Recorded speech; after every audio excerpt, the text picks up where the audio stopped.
Hi, and welcome to this video on socialism and communism. In this video, we're going to take a look at the origins of socialism during the Industrial Revolution, see how socialism and communism differ as theories, and then see how the two ideas were put into practice in different eras and parts of the world. In general, socialism and communism prioritize equality of outcomes, whereas capitalism prioritizes equality of opportunity. It's not entirely fair to pit socialism and communism versus capitalism. However, because the first two are socio-economic political systems, whereas capitalism is primarily an economic system, although it does require certain political arrangements. Another fundamental difference is that capitalism relies on voluntary transactions between individuals, whereas socialism and communism function via forced redistribution of property and income.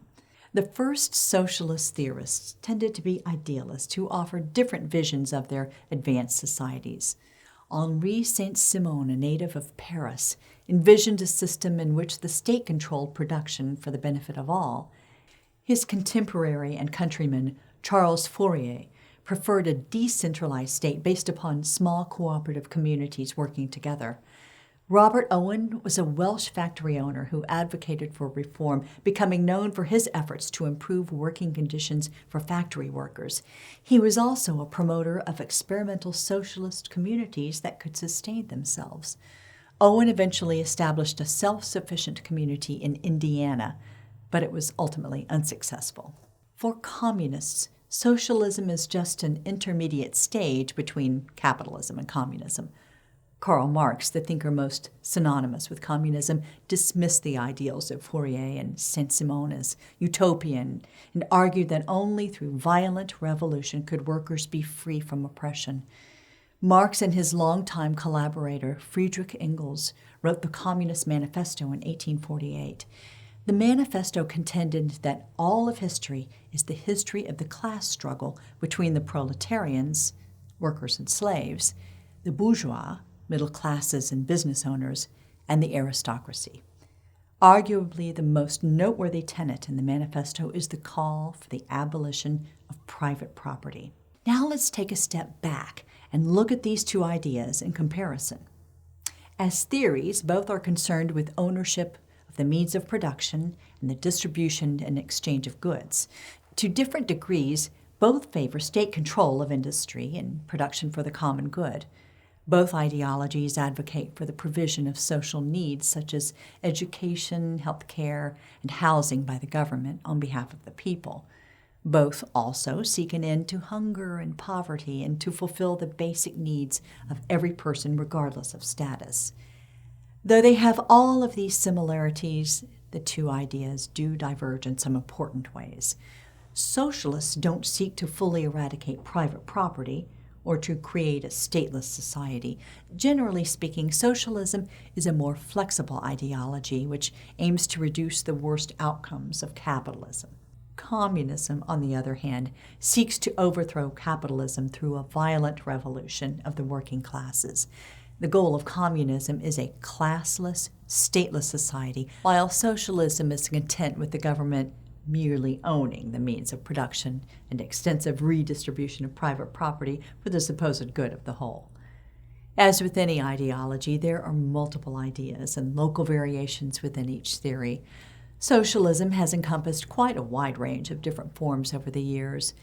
It's also important to note that there's never been an entirely socialist or entirely communist state. No communist country has abolished private property, and no socialist country has nationalized its entire industry.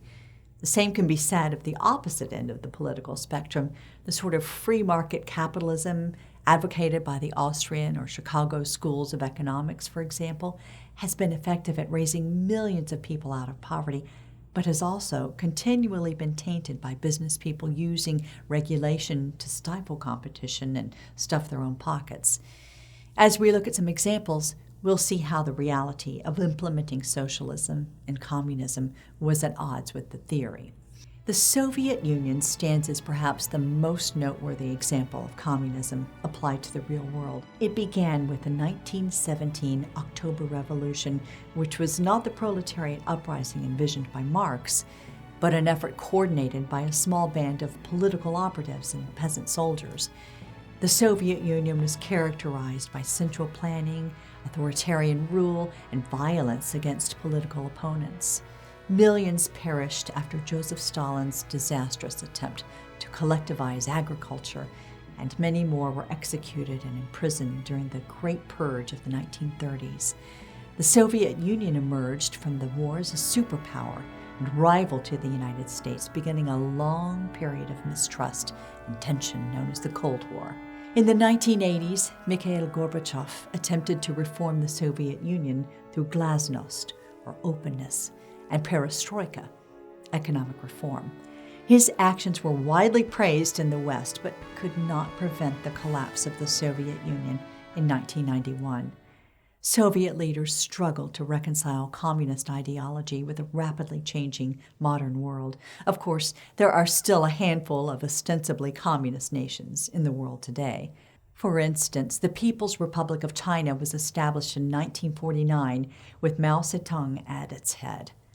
Maoism was a version of Marxism that was adapted to China, focusing upon the peasantry rather than factory workers. As in the Soviet Union, millions perished as a result of communist ideologies being put into practice, primarily in Mao Zedong's Great Leap Forward. To varying degrees, the democracies of the Western world have adopted some aspects of socialism without fully embracing it. In the years following the Second World War, social programs were seen as necessary concessions to stave off the threat of communism. Many European countries today could be termed social democracies. They maintain some amount of market enterprises, but they also provide social programs ranging from education to health care. Okay, now that we've looked at the ideologies of socialism and communism, let's test your memory with a couple of review questions. Number one, the main difference between socialism and communism is that communism calls for A, social programs, B, the eradication of poverty, C, the abolition of private property, or D, all of these. The correct answer is C, the abolition of private property. Number two, the October Revolution led to the establishment of a communist regime in which country? A, Cuba, B, China, C, Vietnam, or D, the Soviet Union? The correct answer is D, the Soviet Union. I hope this review was helpful.